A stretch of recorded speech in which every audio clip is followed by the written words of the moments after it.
Hi, welcome you all to the Science with Chamika Teacher YouTube channel. Today I am going to do a lesson for grade 6 kids, that is water as a natural resource. They are chapter 3 lesson, the water as a natural resource. Today I am going to discuss a small part of that lesson. It is about the water. So we know water is a very vital thing for all the living organisms in the environment. Especially when we consider about humans, we can't live without drinking water. As well as for the plants and other aquatic animals, they also need water for their survival. These aquatic animals can't live without water. As well as for other activities in the cooking purposes, in washing purposes, as well as for transportation and leisure activities, we are using water. So we all know when we consider our earth, 70% of the earth is covered with water. That may be oceans or seas.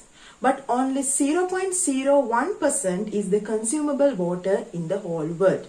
Although 70% is covered with water, we can consume only 0.01% of water. Then when we consider about this water, for the grade 6 students, there is 3 classifications we have to do under the water. So in here I have written it, the classification of water can be done based on 3 methods. So for when you are growing older, you get many methods, but up to grade 6, you have to know about these 6 methods. One is, it's based on the states. States means we know when we consider about matter, in a previous video also I discussed, matter has 3 states, as solid, liquid and gases. So water also have, as water is also considered as a matter, water too have these 3 states. So according to these 3 states, we can classify water. When we consider about the 3 states, so one is the solid, the other one is liquid, the other is the gas. Solid means we can find water as a solid state when we consider about snow, hail, sleet, ice cubes, glaciers. In these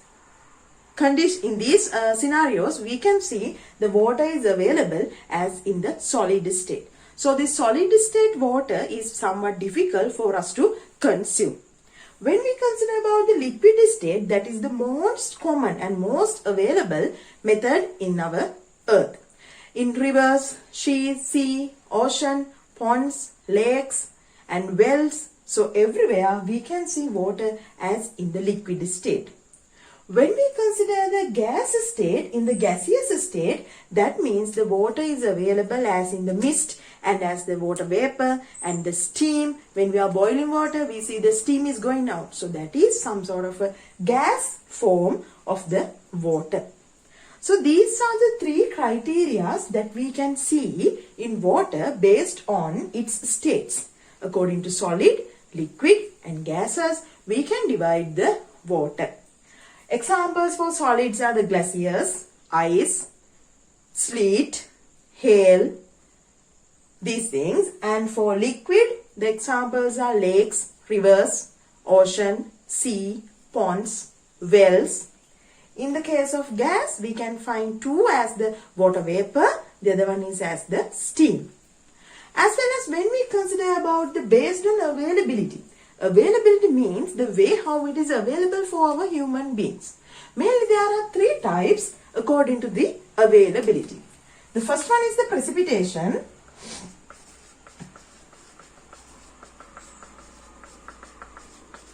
The other one is the surface water. The last one is the groundwater.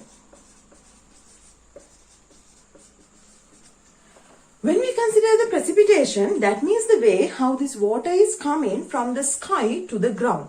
So there are different ways how the water is coming from the sky to the ground. We only know is the rain, but as the hail and sleet, as well as just as the mist, the water or water vapor, either it may be in solid state, liquid state or gas state. However, it is coming from the sky to our land. That procedure we call as the precipitation. Then what is this surface water? Surface water is the most common type. That means the way how we can see the water on the ground, on the surface of the ground. When we talk about a river, it is on the surface of our earth crust. When we talk about the ocean, it is also available on the surface of our earth crust. Sea, ponds, lakes, streams, they all are available as the surface water. Then what is this groundwater? Groundwater means the water which is available inside our ground, inside the earth crust, or maybe in the core of our earth. As the groundwater, we can see the springs. There are springs, and they are the ones who are giving water for these rivers as well as for our wells in those places. So the underground water or the groundwater is available in our wells and in the springs as well as in these geysers. I think you may know what is a geyser. That means the thing which is spraying the underground water to the upper area instantly. As well as we have hot water springs in Sri Lanka also we have. So those type of water we consider as the groundwater, since it is not available for us, but if we dig the ground, we can find the springs. The other method of classifying of water is based on salinity. So have a think about how this ocean or sea has got the taste of salty. Because there are a number of rocks, as well as the thing is that in the core of our earth there are different type of minerals. These different type of minerals and these different type of rocks, they get dissolved in the sea water. Because of the dissolution of these minerals, they have added the salt taste to the sea water. That's why sea water and ocean water are almost in the salty taste. Then, based on salinity also, we can divide the water into 3 types. One is as the marine, fresh, and brackish. So when we consider about marine water, that means the water which is available in the ocean and in the sea. There the salinity or the salt level is very high. They have high salt level in ocean, and seas are the main examples for marine water. Fresh water means the salt taste is very, very low. At least they may not have any salty taste, especially in our rivers, then in the groundwater, springs, wells, lakes, ponds, tanks. We have the fresh water. They are consumable by the human being. The type is the brackish water.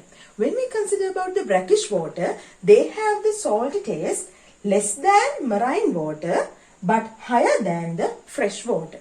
This brackish water can be found in the lagoons, especially in the lagoons where the rivers are getting fallen to the ocean. At that place there is a very small taste of water, very small taste of the salt. So this is the small sketch how we can classify the water according to these 3 types. So this is the thing that you have to learn under this lesson. The mostly focused is you have to learn about how the water is classified under different categories. So according to the states, we can classify water as solid, liquid and gases. As well as based on the availability, we can classify as precipitation, surface water and groundwater. And based on the salinity, we can classify as marine, fresh and brackish. So you must be able to remember examples for these each type.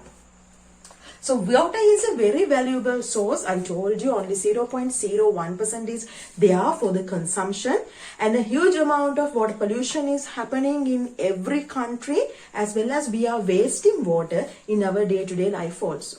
So it's our duty to protect this water and use them wisely and gift these natural resources for our next generation also.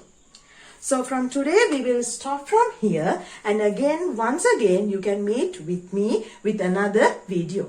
Thank you for watching my YouTube channel. Bye.